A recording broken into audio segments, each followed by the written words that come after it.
What's up, guys? This is Coach Grant with First Down Training, and today we're going to be breaking down the top 5 route runners in the NFL. So I hope this video helps you guys out. I hope it can teach you a few new things. But also, fellas, if you're a wide receiver and would like a daily workout schedule that you can follow, check out that very first link in the description below for our ultimate 8-week wide receiver workout plan. What you'll get access to is 500-plus wide receiver drills and gym exercises, all mapped out with the exact sets and reps to do. We tell you, hey, Monday you're doing this, Tuesday you're doing that, and we give you video examples of each drill so you know how to perform it. So check out that very first link in the description below, fellas, if you're interested in our 8-week plan. Let's get started with this video. So coming in at number 5, we have Garrett Wilson. So I think Garrett Wilson, again, unproven in the league. Like, he's had one season, but it was a pretty darn good season, I would say, for a rookie. But when it comes down to running routes, he is one of the twitchiest and most explosive wide receivers in the NFL, right? And this is just another example. Like, I classify this as route running because, like, honestly, like, change of direction, making people miss, all that is route running, right? Like, the way he puts the brakes on here, you got a defender who overcommits. That's exactly like how you would break down on a route, like a 5-yard hitch, like a comeback, like a curl. So again, it's all tied into explosion. If you're a good route runner, you're probably good with the football in your hands because it's all just change of direction. So anytime that he's changing direction, what you notice is that he is extremely violent and twitchy with his movements. And that's something that I think all wide receivers can learn from.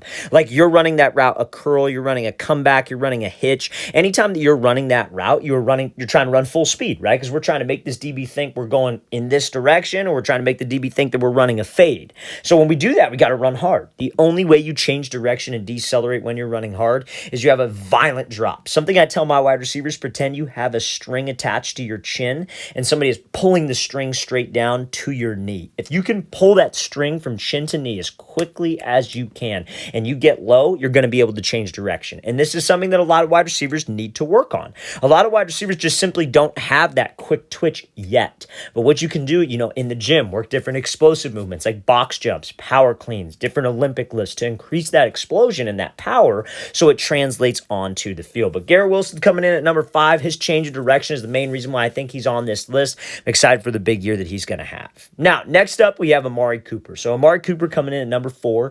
And this is a great example of him using a move at the top of the route that you see so many top-tier wide receivers using. So he's going to be doing something called a rocker step. So it's an inside stem like corner route from the outside receiver spot. Common route that they run in the Browns offense, and honestly any offense. But he's coming off the ball, tacks this DB outside, takes this inside release, and you see how he's dipping that shoulder in order to do something called stacking. So anytime that a top-tier receiver is able to stack a DB, right? At the top of the break, that's where we make our money. That's where we get separation.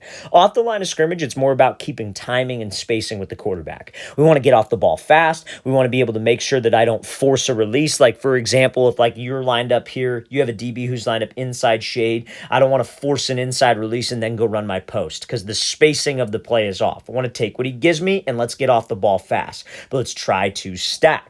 So in this situation, we're taking an inside stem corner. We have to stack in this case. So when he has him, and stacking is when the DB is trailing us and running behind my hips. And when he's at the break point, instead of him just cutting with his inside foot, and this is something all great route runners have, he has a creative way to make this break. He uses something called a rocker step. So a rocker step is essentially a 1-2 at the top of the break. We are trying to fake like we are going a post. So instead of just cutting off of his right foot, he does a left-right. He goes 1-2. Now, this rocker step can be used, personally, I would say to use it on posts, on corners, on outs, on digs. I think those are the 3. Anything shorter than that, I don't think it's necessary. You could also use it, maybe you have a DB who's off and you have to run a fade, so you give him a quick 1-2 and then you slip behind him. But those are the only times I would say to use it. But the most important thing is that we make it look like a post. So the first step has got to be a hard step. It's got to be sudden. There's got to be some explosion to the step so we can push off of it into the second cut and sell this thing with my hips,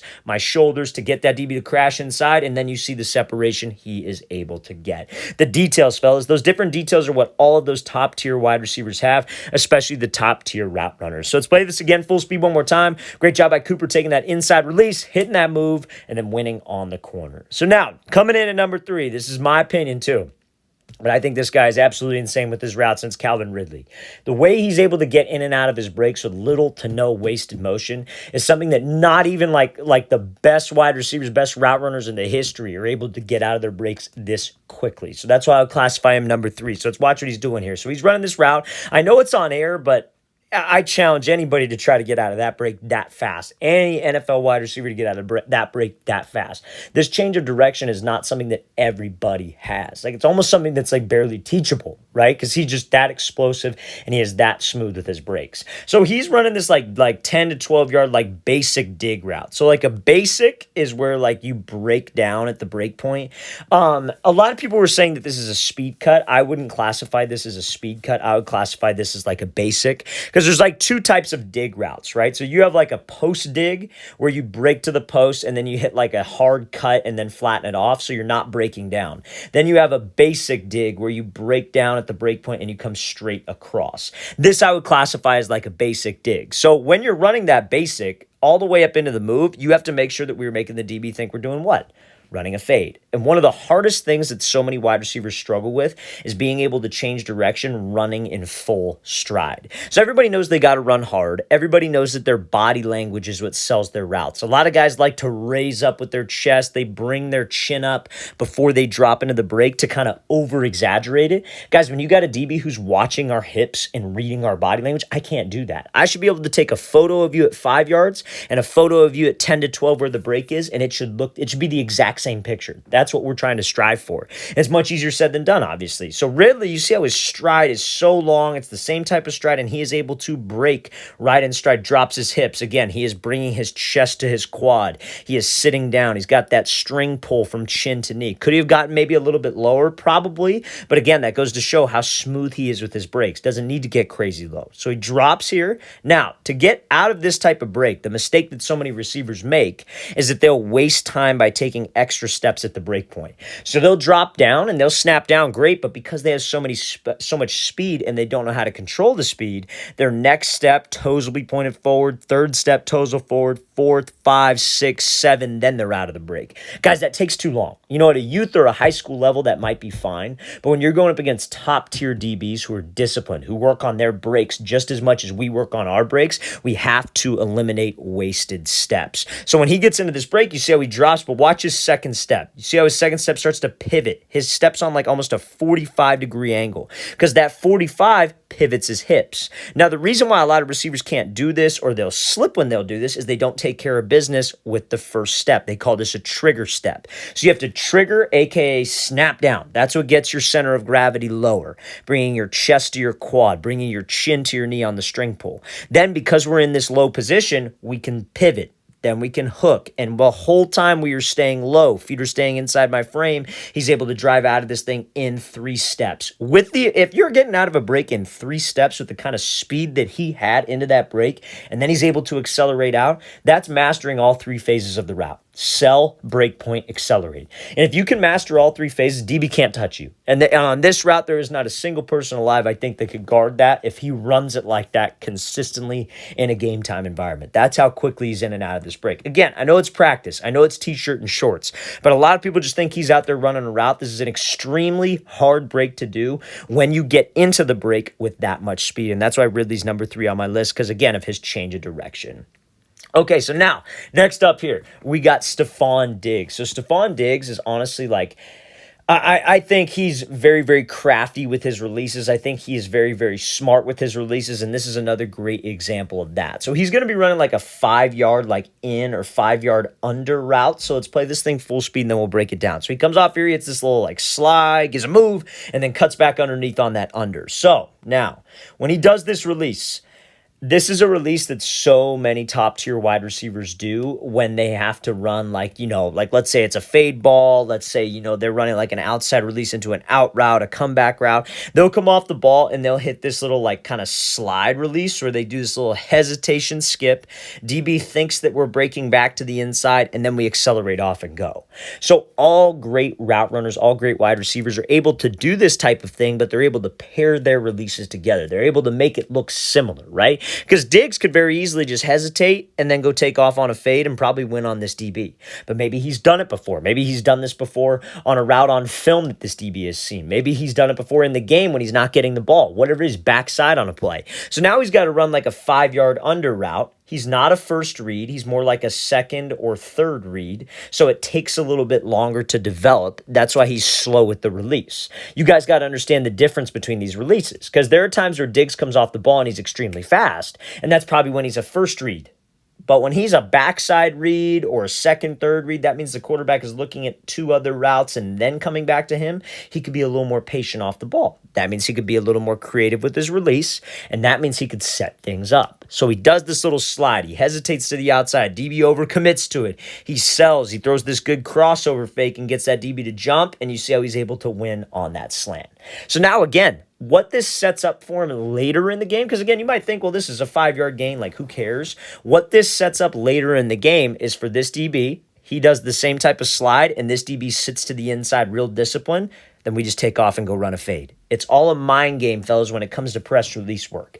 We want to get off the ball quickly, obviously, but we also want to use different releases to set up my routes. If you could pair your releases together, that is very, very tough for a DB to stop. So let's play this again, full speed one more time. Great job by Diggs being patient and then even that move to get separation. So, number one, I have two number ones. We got Davante Adams, and then the next example we're going to look at here is going to be from Justin Jefferson. I think those two guys, you put 1A, 1B, I think they're very, very similar in terms of like what they bring to each offense. Like it's I think they're very different types of players, and I think they play the game extremely differently, but I think that both of them bring to the table their teams like what a top-tier route runner would bring to any team, right? Like they're drawing double teams. Everybody knows where they're at on every single given snap. That creates a lot of opportunities for other wide receivers, tight ends, the run game, etc. And again, these guys get a crazy amount of separation. So I want to show, we're going to show this Davante Adams clip in a second. I want to show this Justin Jefferson clip here first because it builds off of the Stefan Diggs release, right? So again, he's got this inside shade look. I want you to pay attention to what he does off the ball. Comes off, does a little slide, takes off and runs that fade. And all we need when we have a receiver like this from a quarterback perspective is half of a step, especially at this level. So that little slide, DB sat inside, take off and go. And again, you see, didn't even get that much separation, but he kept timing off the ball. He got this DB by a step. He's got enough room for the quarterback to drop that thing in there. Guys, like that's what press releases are all about. And you look at all the top-tier route runners that we went over today. Watch them get off the ball. They're not doing the fancy 50-cut releases. They're either being patient or they're pairing their releases together. Or, I mean, honestly, sometimes you'll see guys just get off the ball and go. They have that quick split release go, quick jab, quick crossover, whatever it is. But it's simple. You guys got to understand the simple stuff is sometimes the best stuff that you could possibly do, okay? So this is a great example of that from Justin Jefferson. Now let's look at this rider from Davante Adams. So I think with wide receivers, having a high route running IQ is something that obviously is going to make you a better route runner as a whole. And route running IQ is understanding two things from a DB, leverage and then distance. So it comes out down to your situations off the line. So Davante Adams is running this like 12 to 15-yard dig route right here. He's got this inside shade catch technique DB. So catch technique means that there's maybe like 2 yards of space in between the two. What he's hoping that Adams does is just takes off and runs to the outside without giving a move inside so he could get hands and force him to that sideline, essentially catch him.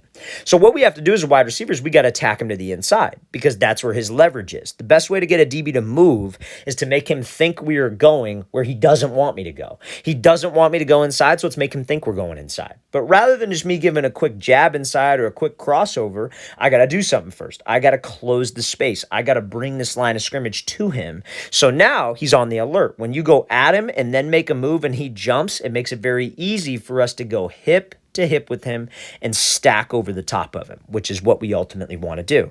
So you see how he closes the space, gives a move, and again, what is he able to do? He's able to stack. And now, when he's at the top, he gives his little 1-2, head and shoulder fake, just like we saw Amari Cooper do, and you see the amount of separation that he's able to get from this DB. All of that was set up from the release. And again, not a complicated release. He's just closing the space. He's threatening inside. Let's get him to hold so we could have an easier time restacking. Your separation is at the top of the break. And all this is IQ. It's all set up. Like playing the receiver position, a lot of it's about reacting, but a lot of it is you having a plan off that line of scrimmage. I see how a DB's lined up. Okay, I have a plan of action for that look on this route. I'm going to do it. I'm going to play fast. And if he changes up what he's doing, I also can react off of what he's doing, but we need need to have an initial plan, and that's where that route running IQ comes into play, okay? So I hope that helps you out, fellas. I hope this video gave you guys some value. Again, if you would like an 8-week wide receiver gym and field workout plan, check out that very first link in the description below. We'd love to get you on that. I'll see you guys next time.